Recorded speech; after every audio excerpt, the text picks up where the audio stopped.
¿cuáles son las condiciones que originan un dictamen con salvedades? Muy bien, entonces ahí nos vamos a la parte de los dictámenes. Y en las condiciones que me podrían originar un dictamen con salvedades, vamos a ver cuáles son. Primero que todo, pongámonos en contexto. ¿Qué es el dictamen? O cuando nos referimos al dictamen, ¿qué es eso? No es otra cosa que la opinión, el acto solemne que está ejerciendo el contador público cuando, en ejercicio de las facultades de revisor fiscal, él emite una opinión sobre la razonabilidad de unos estados financieros. ¿También lo puede emitir otra persona aparte? Sí, señor, un contador público independientemente, sin tener nexo como revisor fiscal con una compañía, puede emitir una opinión libre e independiente sobre la razonabilidad de unos estados financieros. Entonces, es para que entremos en contexto y tengamos claro que el vehículo o el vínculo de comunicación entre la revisoría fiscal y la compañía es el dictamen o el informe final de él. Entonces, cuando se trata de revisor fiscal, hablamos de dictamen sobre los estados financieros, ¿sí? Porque eso es un acto solemne del revisor fiscal, o del contador público en ejercicio de la revisoría fiscal. Cuando él actúa sin el ropaje de revisor fiscal, él puede emitir también una opinión libre e independiente sobre la razonabilidad de esos estados financieros, pero sin tener ningún nexo como revisor fiscal. Ahora bien, ese dictamen, que básicamente se compone de tres párrafos fundamentales, es el párrafo del inicio, que es donde se identifican los estados financieros que fueron objeto del examen y donde él deja sentada cuál es la responsabilidad de que él es su examen y más no su preparación de los estados financieros, que eso es de la administración. Viene un segundo párrafo donde él consigna de manera general cuáles fueron los procedimientos de auditoría que aplicó, en qué condiciones los aplicó y si tuvo acceso a toda la documentación y si él desarrolló todos los procedimientos de auditoría que consideró necesarios en las circunstancias. Viene un tercer párrafo y es el párrafo de la opinión. Ahí en ese párrafo es donde le expresa sí o no él está de acuerdo y si los estados financieros son razonables o no. Y entonces es lo que se llamaría un dictamen limpio. O si dice excepto por o sujeto a, ahí está dando una salvedad. O definitivamente dice no reflejan la situación financiera, entonces está dando un dictamen negativo. O definitivamente él no expresa ninguna opinión. Entonces, ¿qué es eso? Pues hay denegación de opinión. Entonces, resulta que cuando él da un dictamen diferente a decir en el párrafo los estados financieros mencionados en el párrafo primero reflejan razonablemente la situación financiera, ese es limpio. Pero cuando él dice que hay una situación que le da una salvedad, que le origina que él no puede dar un dictamen limpio, la primera condición es que él debe decirlo arriba en el párrafo de donde está describiendo su trabajo de auditoría o qué fue los procedimientos que aplicó. Allá debe describir por qué o qué es lo que le origina la salvedad. Entonces, ahora bien, ya entrando en contexto en eso, miremos entonces cuáles serían los aspectos o las condiciones que le pueden originar un dictamen con salvedades al revisor fiscal. Entonces, la primera, el que no aplique procedimientos de auditoría. Y ya vamos a explicar eso. Segundo, el que no se apliquen o principios de contabilidad generalmente aceptados si los estados financieros están siendo o han sido preparados con base en el 2649 o las NIA con base en ¿qué? En estados financieros preparados con base en las NIF. Y también por ausencia de uniformidad en los estados financieros. O sea, son tres situaciones puntuales por las cuales él podría dar un dictamen con salvedades. Primera, porque no se aplicaron procedimientos de auditoría, o porque no se aplicaron o no se pudieron aplicar procedimientos de auditoría, o porque no se pudieron aplicar o no se aplicó por parte de la compañía en la preparación de los estados financieros. Si son de acuerdo con el 2649, no se aplicaron principios de contabilidad generalmente aceptados. Y si son estados financieros preparados con las NIF, él no pudo llegar, de acuerdo con las NIA que él tiene que aplicar en su auditoría, a llegar a satisfacerse si la compañía aplicó en todo o no las NIF y cada NIF dentro de cada uno de los rubros del balance, la correspondiente. Y finalmente, también lo que hemos dicho, el que haya ausencia de uniformidad en los estados financieros. Eso lo puede llevar a que él dé una salvedad. Primera situación, ¿cuándo se podría dar que él no pueda aplicar procedimientos de auditoría? En el evento en que al revisor fiscal le coloquen una restricción en lo que tiene que ver con la confirmación de los saldos bancarios o con la circularización de clientes o con la observación física de inventarios. Esto es muy importante, ¿por qué? Porque desde tiempo atrás, siempre todos los tratadistas más importantes internacionales, todo lo que tiene que ver con auditoría, ¿sí? Ya sea el mismo Cook and Winkle, todos estos, el mismo Janel Blanco Luna, todos los autores, el mismo Estupiñán, los grandes autores de libros de auditoría, siempre han recomendado que la revisoría fiscal o la auditoría debe tener 3 procedimientos obligados de auditoría. Y son, 1, la confirmación de saldos bancarios, 2, la circularización de clientes y 3, la observación física de inventarios.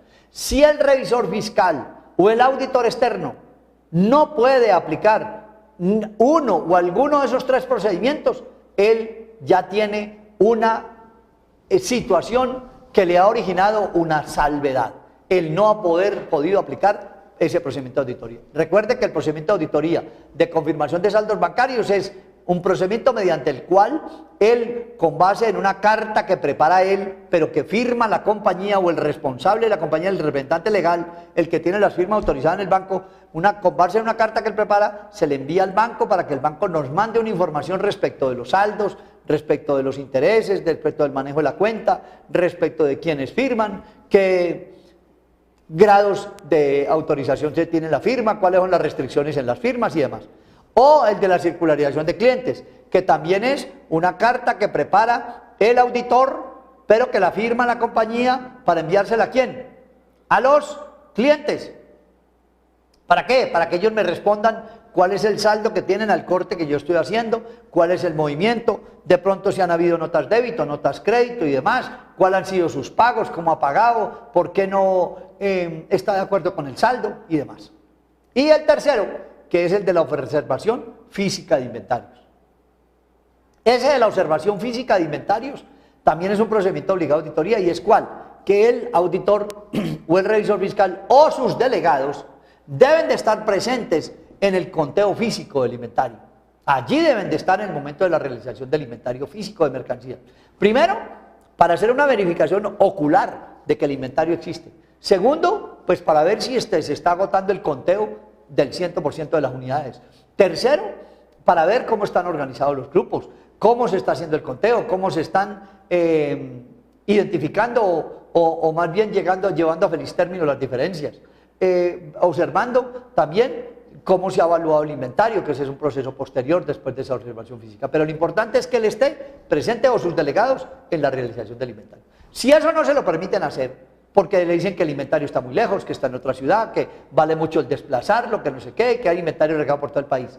Si él considera una cifra importante dentro de los estados financieros, el inventario que tiene que ir a auditar afuera, entonces ahí le puede dar origen ¿a qué? A una salvedad. Lo mismo que en la circularización de clientes. Si a él le ponen una cortapisa en el evento en que no puede circularizar a determinados clientes, decirle, vea, es que puede mandarle carta a este no le mande porque sé que va a encontrar un problema y nosotros ya lo estamos solucionando. No, señor, porque la circularización de clientes, usted como revisor fiscal o como auditor externo es el que elige a quiénes son las personas a quienes se les va a mandar la carta. No es la compañía. Ahí no hay ninguna injerencia de la compañía contra el revisor fiscal. ¿Estamos? Es un procedimiento autónomo suyo. Muy bien. Otra situación que lo puede llevar a que usted como revisor fiscal o como auditor externo dé una salvedad. O sea, que diga, los estados financieros sí reflejan razonablemente la situación financiera, pero excepto por o sujeto a, eso es una salvedad. Sujeto por o excepto a. Excepto por, perdón, o sujeto a. Entonces, ya le dije en el principio, esa salvedad habría que describirla en la primera parte, como le acabo de explicar la primera parte. No aplicación de procedimientos de auditoría. Ahora, cuando él observa que en la preparación de los estados financieros no se han aplicado, en el caso de estar auditando o emitiendo un dictamen sobre estados financieros preparados bajo el 2649, ahí se tienen que haber aplicado los PCGA, principios de contabilidad generalmente aceptados. Si estamos auditando estados financieros preparados con base en las NIF, normas internacionales de información financiera, y al aplicar los procedimientos de auditoría que me exigen las NIA, normas internacionales de auditoría, entonces yo puedo entregar de que primero o no se han aplicado todas las NIC que la compañía o los estados financieros y los registros de la compañía exigen, o no se han aplicado todas las NIF, porque recuerde que hay NIC y NIF. Entonces, un caso concreto, por ejemplo, no se aplicó la NIF 39 o la NIF 9 en lo que tenía que ver con instrumentos financieros, o no se aplicó la NIF 18 en ingresos, o no se aplicó la NIF 41 en lo que tenía que ver con activos biológicos o con agricultura, ganadería y demás. Entonces, si no se aplicaron esos principios o esos fundamentos que tienen hoy las NIF en las normas internacionales de información financiera, en lo que tiene que ver con cada rubro y con cada NIC, no importa que sea NIF plenas, que sea NIF pymes o que sea NIF de microempresas, ahí tendrían que aplicar el 2706, que es el reemplazo del 2649. Entonces, si yo encuentro que la compañía no aplicó, eso me puede llevar a una salvedad. Sujeto a, excepto por o sujeto a. También, ¿qué me puede llevar? ¿Qué otra condición me puede generar que yo dé un dictamen con salvedades? Pues sencillamente la ausencia de uniformidad en los estados financieros. Oye, la ausencia de uniformidad en los estados financieros. Y entonces, ahí no solamente puedo tener que ausencia de uniformidad, no solamente en la valoración de las inversiones, en la determinación de los costos, en la evaluación de los inventarios, en el cálculo de la depreciación y en las causaciones. Entonces, por ejemplo, aquí en la contabilidad por 2649, que en unas situaciones lo tomo al costo de adquisición, en otras lo tomo a valor patrimonial, ¿sí? Entonces no tengo uniformidad o no he reflejado el efecto de ese salto, de ese cambio de valoración de esa inversión, no lo he reflejado en la contabilidad. O en el caso de la determinación de los costos. ¿Por qué? Porque he variado. Pues obviamente sé que siempre que la compañía tenga obligación de tener revisión fiscal, tendrá que aplicar el inventario permanente, ¿sí? El sistema de determinación del costo por el inventario permanente, y que no podría utilizar el inventario periódico.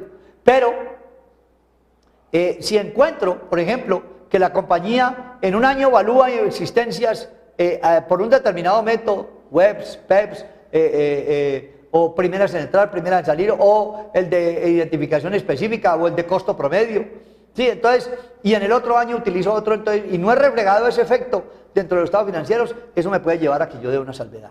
Como también el cálculo de la depreciación. En un año utilizo una figura y en otro año utilizo otra. Es por eso que es tan importante, hoy por hoy en la NIF, cuando le dice que lo primero que tiene que definir es las políticas, porque las políticas tienen que ser, primero, procedentes de acuerdo con la naturaleza de la compañía. Segundo, tienen que ser coherentes y tienen que ser uniformes. Yo no puedo estar cambiando las políticas cada ratico, porque para eso se definieron. Que se pueden cambiar, sí, pero no puedo estar jugando con ellas y esta me conviene, esta no me conviene, quitemos esta, pongamos esta, o para este año este y para este año la otra. No, señor. Las políticas tienen que ser una cosa definida con la cual la compañía trabaja, porque ese es su norte, ese es el lugar o el puente por donde va a pasar o va a cruzar el río y por donde va a caminar en sus operaciones. Entonces, en ese cálculo de la depreciación tengo que ser muy cuidadoso. Y recuerde que en la NIF hay un procedimiento para eso en el evento en que yo vaya, cuando usted va a convertir el famoso ESFA, si el activo ya está totalmente depreciado, qué pasa con el activo, si veo que me dura más del tiempo, entonces tengo que recalcularle su depreciación, en que lo que no se hacía en el 2649 porque se depreció y ya pues sáquelo de los estados financieros y considérelo totalmente depreciado, aunque me siguiera presentando o prestando servicio y obviamente produciendo renta. Entonces, esa ausencia de uniformidad en los estados financieros, en las mismas causaciones, por ejemplo, que hoy anteriormente en la contabilidad valuaba unas cosas al costo, otras por valorización, otras por valor del inventario promedio o del inventario físico de las mercancías, sino que hoy por hoy la NIF le está ordenando que usted en estas causaciones observe los pasos: reconocimiento, medición, presentación y revelación. Entonces, en esa causación, que un año lo tome a valor razonable, otro año lo tome a valor del costo, otro al valor asignado, eso no se puede hacer, porque recuerde que solamente se define eso o le permite utilizar uno de los tres cuando usted inicia el estado financiero por el estado de situación financiera de apertura, o sea, el ESFA. Pero ya en el transcurso del camino te dice, bueno, ¿por cuál va a optar? Se va a ir siempre por valor razonable, ¿por cuál va a optar? Entonces, para tener ¿qué? Uniformidad en la presentación de los estados financieros. Por eso es que cuando se presenta un error en una partida de los estados financieros, entonces le dice, si usted está manejando ni plenas y ni pymes, entonces devuélvase hacia atrás para corregir ese error en los estados financieros, si ese error le modifica grandemente, de una forma relativamente y materialmente importante, hacia atrás, cuántos estados financieros tiene que dañar, 3, 4, 5, y debe devolverse a corregir para ponerlos de manera uniforme. Y en caso diferente a el de la NIP de las 2706, norma de información financiera del 2706, o sea, las microempresas. Ahí no tendría que corregir hacia atrás, sino que lo corrige en el mismo año y sigue. Entonces, esa ausencia de uniformidad de estados financieros también me puede llevar ¿a qué? A que yo dé una salvedad. Entonces, esas serían las tres condiciones que me originan un dictamen con salvedad. No aplicación de procedimientos de auditoría, o sea, que no me permitan aplicar procedimientos obligados de auditoría.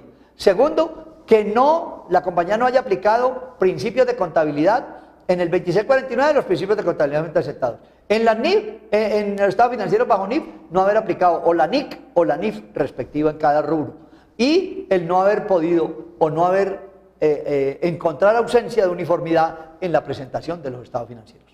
Muy bien, hasta ahí la respuesta a esta pregunta.